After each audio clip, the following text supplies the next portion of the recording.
अरे हृदय न होई प्रबोध। चरित्र है, ये चरित्र है, लीला है, जरा देखें, लीला देखें भगवान कैसे प्राप्त कराते हैं मनोकामना को। तो कहा अरे सो फल तुरत, ध्यान दें फल मिल रहा है, सो फल तुरत। जय हो सती माता की जय जयकार हो। सती जी लोभी ब्राह्मणों को सचेत कर रही हैं, चेतावनी दे रही हैं, और जितने भी लोभ के द्वारा उस यज्ञ में जाकर के यज्ञ की क्रिया करा रहे थे उनको चेतावनी दे रही है, कितने लोभ में आकर के जो कर रहे हो अब इसका फल तुरंत ही मिलेगा।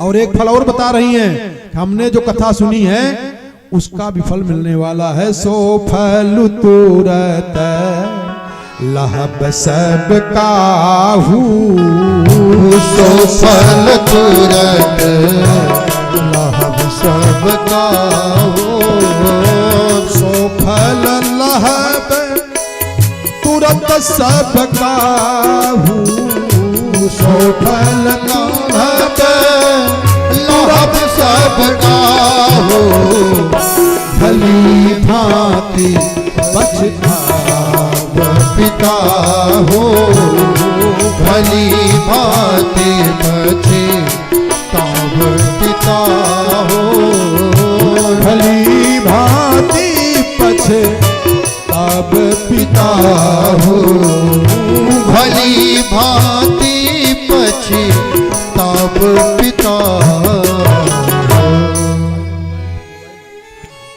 कहा पिताजी अब है सबको फल मिलेगा, जितने लोग हो सबको फल मिलने लगेगा।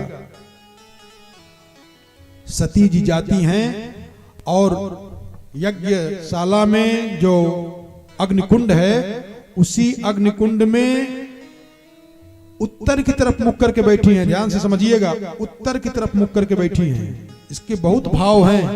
अग्निकुंड के पास जाकर के उत्तराभिमुख बैठी हैं सती जी। और ध्यान देना माताएं, ध्यान दें, आत्महत्या नहीं की है, आत्महत्या का अलग तरीका होता है, फिर बता दे रहा हूं, समझ लीजिए। जिसकी अकाल मृत्यु होती है वो प्रेत योनि में चला जाता है। आत्महत्या करने वाला भी प्रेत योनि में चला जाता है। और इसी कथा के माध्यम से बताऊंगा, तो चाहे जब भी मृत्यु हो जाए वो प्रेत योनि में नहीं जाएगा।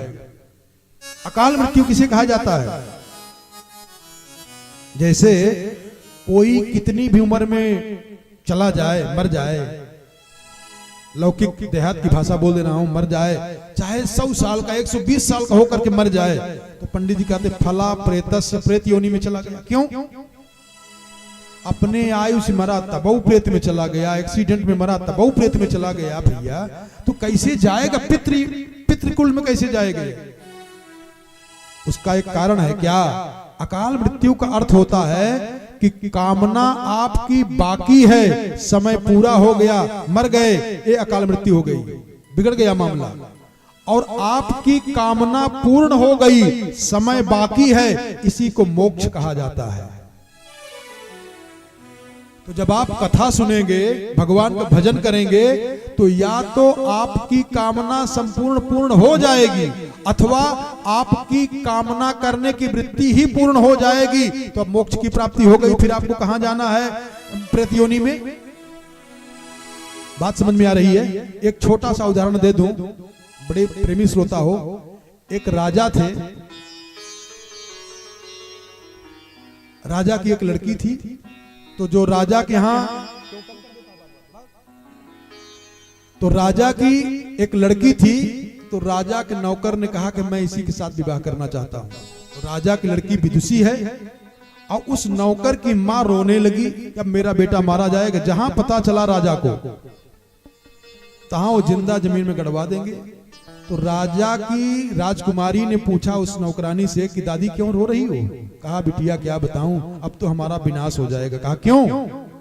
पूरी बात बताई।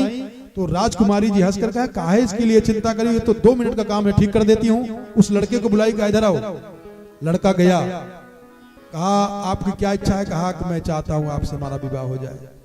राजकुमारी जी ने कहा सुनो, हमारे पिताजी की एक प्रतिष्ठा है, मैं विवाह आपसे कर लूंगी, लेकिन कुछ ऐसा करो कि कुछ दिन साधु बैरागी बन जाओ, ताकि आपका ये घर परिवार नाम का ये सब हट जाए, कोई जान न पावे, तब मैं विवाह कर लूंगी।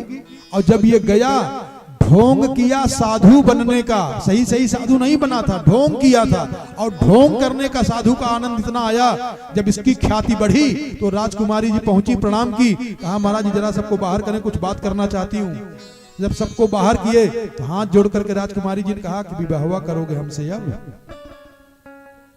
उस साधु लेट करके राजकुमारी की चरणों में लेट गया, साष्टांग कहा आप हमारी गुरु हैं। अब जो आनंद हमको आया है, हरे मन लागल यार फकीरी में, तो जो आनंद की अनुभूति अब हमको हो रही है, अब उसमें जाने की जरूरत नहीं है। हमारा कहने का जो भाव है, उस भाव पे आ जाएं। अगर आप भगवान की कथा का रसपान करेंगे तो या तो आपकी कामना पूर्ण हो जाएगी, और या तो कामना करने की वृत्ति ही आपकी समाप्त हो जाएगी। तो अपने आप ही जब कामना की वृत्ति ही समाप्त हो गई। अब जैसे हमको कोई कह दे कि प्रधानमंत्री आपको बना दिया जाए महाराज, 2 करोड़ रुपया हर महीना मिलेगा, नहीं बन पाऊंगा। अब हमको इसी में मजा आ रहा है, कितनी भी बड़ी से बड़ी नौकरी मिल जाए, कोई कैसी भी हो जाए, ये हृदय से हमको अच्छा नहीं लग पाए, पक्का जान लीजिए, हो गया। तो कहने का हमारा मतलब यह है कि जब आप भगवान की कथा सुनेंगे, सद्बुद्धि आ जाएगी, तो कामनाएं अपने आप नष्ट हो जाएंगी, मोक्ष हो गया।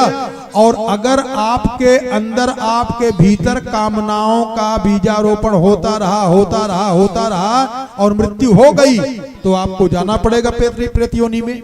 इसलिए भगवती सती जी ने अग्निकुंड के पास उत्तराभिमुख बैठी हैं, उत्तर की तरफ मुख करके बैठी हैं, आत्महत्या नहीं की है। इसलिए बता रहा हूं, कई लोग सोचते हैं सती जी भी तो आत्महत्या की हैं। सती जी ने आत्महत्या नहीं की है, योग के द्वारा, ध्यान दें, मूलाधार से प्राण को निकाल करके स्वाधिष्ठान चक्र में लाई हैं, स्वाधिष्ठान से उठा करके मणिपुर में लाई हैं, और मणिपुर से उठा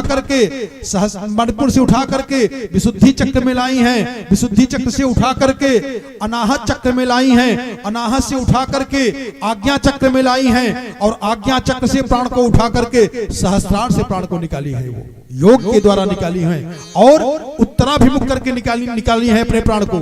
हाहाकार मच गया। समय कम है,